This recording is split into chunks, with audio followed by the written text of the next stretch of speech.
Franco, saludos cordiales para ti. Muchísimas gracias por recibirnos en este espacio para compartir información valiosa que nos permita a nosotros reconocer algunos hechos educativos. Y en ese sentido, sin mayor preámbulo, quiero preguntarte directamente sobre qué opinas tú o cuál es tu apreciación sobre los modelos educativos, qué son, para qué sirven. Hola Rainer, gracias por la oportunidad. Bueno, entremos en tema. Los modelos educativos determinan todo el proceso de enseñanza. Determinan cómo se observa el niño, cómo se evalúa el niño, cómo se imparte un contenido particular. El modelo educativo es en sí mismo la respuesta a diferentes corrientes de pensamiento, a diferentes posturas de pensamiento. ¿Qué quiere decir esto? Que existen tantos modelos educativos como posturas o corrientes que sobre la educación se desarrollan. No es lo mismo un modelo educativo que responda a un paradigma positivista que a un paradigma interpretativo. Esta serie de divisiones en los modelos educativos van a establecer cómo se redacta, por ejemplo, una evaluación, cómo se ejecuta esa evaluación, pero algo todavía más importante, va a determinar la forma en que el docente observa o registra el comportamiento del estudiante, el desempeño del estudiante, o si existe un parámetro de intersubjetividad con el estudiante. Son tres formas diferentes porque son tres modelos diferentes. Entonces, los modelos van a constituirse en un marco de referencia que va a poder darle coherencia al hecho educativo y que va a permitir esa relación adecuada entre el docente y el estudiante.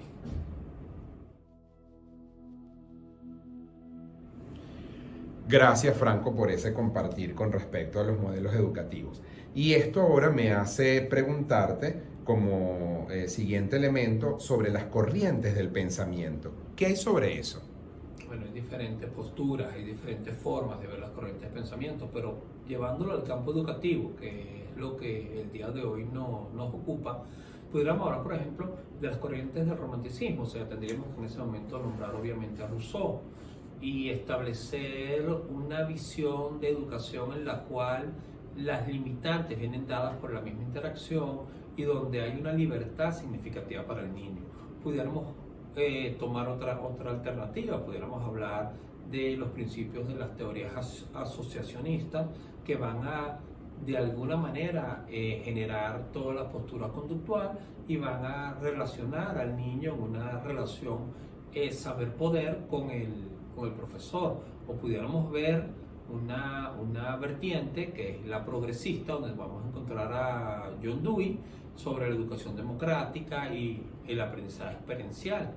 Pudiéramos adelantar un poco más y ir hacia el humanismo u otros elementos, o recordar la postura de Paulo Freire y la corriente educativa liberadora y todo lo que es la pedagogía del oprimido.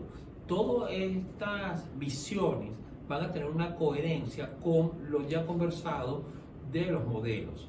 ¿Por qué? No podemos segmentar la realidad del hecho educativo. No podemos negar la coherencia entre el pensamiento que rige a una institución educativa, a los docentes que en ella trabajan y la interacción que tenemos con el niño, con el estudiante, sin importar su edad, si sea a nivel de básica o a nivel de educación superior. Es la forma en que yo veo al otro, es la forma en que el otro es importante para mí. En este sentido, existen múltiples bibliografías. Bueno, aquí tenemos un poco de libro. Hay uno muy interesante que es el de Flores Ochoa, que nos habla sobre los diferentes modelos educativos. Es un buen autor colombiano. Tenemos autores en Venezuela, tenemos autores en toda Latinoamérica que nos narran cómo se da esa interacción bajo cada uno de los modelos y bajo cada una de las corrientes del pensamiento desde la perspectiva del aprendizaje, de cómo el docente debe interactuar siempre en respeto con el estudiante.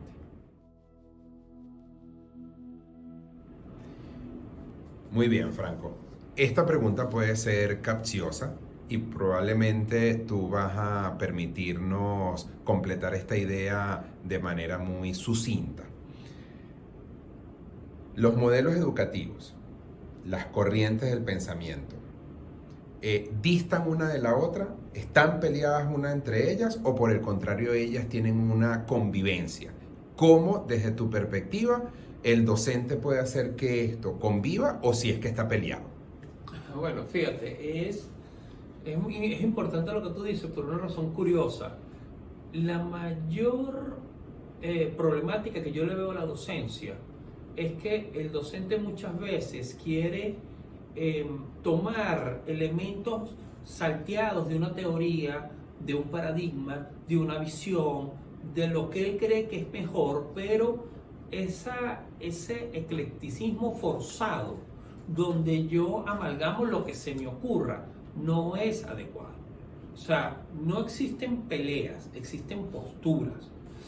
Una de las cuestiones que nos genera mucho conflicto a los que nos encargamos de formar a la generación de relevo es que para poder enseñarles algo, el docente tiene que tener compromiso de formación, tiene que leer teoría, tiene que poder comprender que las teorías se buscan de primera mano, no se buscan por, usemos una palabra un poco no ortodoxa, o sea, por refritos. ¿Por qué te lo comento? Viene alguien y te dice, no, bueno, es que yo voy a usar a Vygotsky y a Piaget y entonces lo mezclo con Bandura. Ajá, pero él leyó a Vygotsky, él leyó a Piaget, él leyó a Bandura, él leyó a Fromm, él los leyó realmente o tomó 4 líneas y creyó que con eso era suficiente. Resulta ser que no existe un paradigma malo, no existe una corriente del pensamiento malo, ni una corriente de aprendizaje, ni una teoría del aprendizaje malo o inadecuado. Existen corrientes y todas tienen una función y todas han tenido éxito en su medida, en su momento y son adecuadas para un aprendizaje en particular. Yo no voy a usar una reflexión profunda en un niño de preescolar que apenas está construyendo sus aprendizajes. Yo no voy a someter a un adulto desde una visión andragógica a una actividad que puede hacer es un niño de básica, no porque no tenga las competencias, sino que lo voy a someter a una situación que no es acorde con su edad o con su capacidad física. Entonces el problema que solemos tener es que o amalgamamos todo, mezclamos todo, o creemos que tienen una lucha a muerte las teorías, y eso no es verdad. Lo que está ocurriendo es que no se está leyendo lo suficiente, que no estamos investigando o no estamos promocionando la lectura reflexiva en los estudiantes. Aquí tenemos un poco de libros sobre la educación universitaria, sobre la pedagogía, sobre la filosofía de la educación. ¿Y qué es lo que ocurre? Que los estudiantes te leen 3-4 líneas y ya creen que dominan ese contenido. Para yo poder trabajar desde la visión, por ejemplo, de Bergen y de Luhmann en el constructivismo social, yo debo comprender todo lo que generó el continuo constructivo, que comenzó desde un aprendizaje muy interno hasta evolucionar a un aprendizaje social. Si yo no tengo eso claro, yo voy a diseñar herramientas, instrumentos que no van a estar acordes con lo que realmente quiero evaluar. Si yo agarro y digo el conductismo es malo simplemente porque lo he oído y nunca me senté a leerlo, entonces comienzo a cometer errores. Digo, el conductismo es malo, pero yo le estoy poniendo estrellitas a los niños en las manos. El conductismo es malo, pero yo estoy haciendo tiempo muerto. Entonces, ¿es malo o no es malo? El problema que tenemos es el de darle virtudes o de satanizar modelos. No tienen ni virtudes ni elementos negativos, simplemente existen. Y eso se aplica a todo. Cuando yo desarrollo el modelo educativo de una institución, ese modelo tiene que estar perfectamente definido. Señalar a qué paradigma pertenece, a qué corriente pertenece y cuáles son las estructuras y las herramientas y las estrategias por medio del cual lo voy a implementar. Si eso no está claro, estamos generando en el estudiante una confusión, un fango. Entonces él cree que sabe y ese es un mar de conocimiento que lo que tiene es 1 centímetro de profundidad. Necesitamos es un mar profundo donde él pueda tener un diálogo real con las ideas, que pueda confrontar a autores, que pueda de verdad observar qué estrategia, de qué corriente puedo aplicar para un niño que tenga una o tal necesidad, y tal vez para otro niño o para otro nivel usaré otro, porque el centro aquí es formar al niño, formar al joven, formar al adulto, y para ello yo tengo que saber de todas las herramientas, de todos los modelos, y poder tener la capacidad de diferenciar y elegir lo más adecuado para cada caso.